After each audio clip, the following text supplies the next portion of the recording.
So Robert, let's start with the employment report. You called it a storm-soaked and strange employment report for September. What does that mean exactly? Susan, you're right. It was absolutely a strange report. We did see hurricane effects. We also saw some other things. And the thing to know is it's actually two employment surveys. The establishment survey, which tells us which industries are hiring and not hiring, that data was obviously impacted by the storms. The total result was a loss of 33,000 jobs for the month. Most of those jobs, or that was actually due to a huge decrease in leisure and hospitality, which sort of puts a spotlight on Florida. We don't get a regional flavor from that report, but the mix of jobs being in leisure and hospitality says to me that Irma hitting right before the data was collected in Florida was a big impact. The other survey is the household survey, which feeds into the unemployment rate, completely separate from the establishment survey. That showed a huge and inexplicable increase. And all I can say is that happens every now and then in that series. It catches up, maybe it runs low for a while, and then you see a step function catch up. That's exactly what we saw in September. So even though we saw 33,000 loss on the establishment survey, we saw a 906,000 gain on the household survey, a huge number, which brought the unemployment rate down to 4.2%. Okay, the other interesting data is the auto sales report. You had predicted that we would see a surge in September following the hurricanes, and what did the data show us?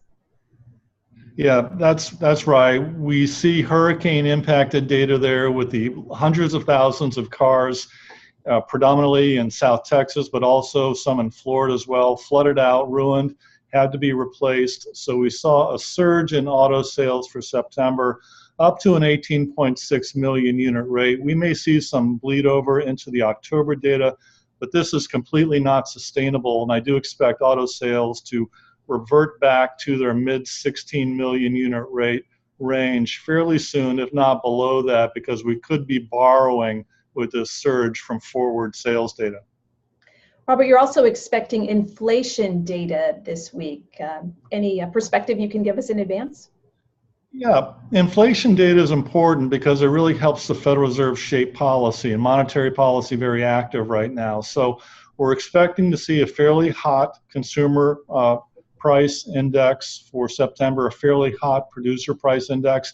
And this is, again, storm related because gasoline and other refined petroleum product prices increased after the storm due to the shutdown in refinery capacity. And that'll be a temporary blip, but hot reports for inflation for September. And how about retail?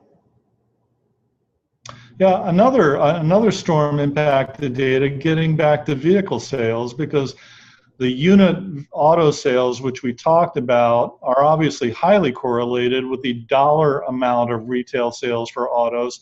So we know auto sales are going to be a hot item in the retail sales numbers for September, and also because gasoline prices are up.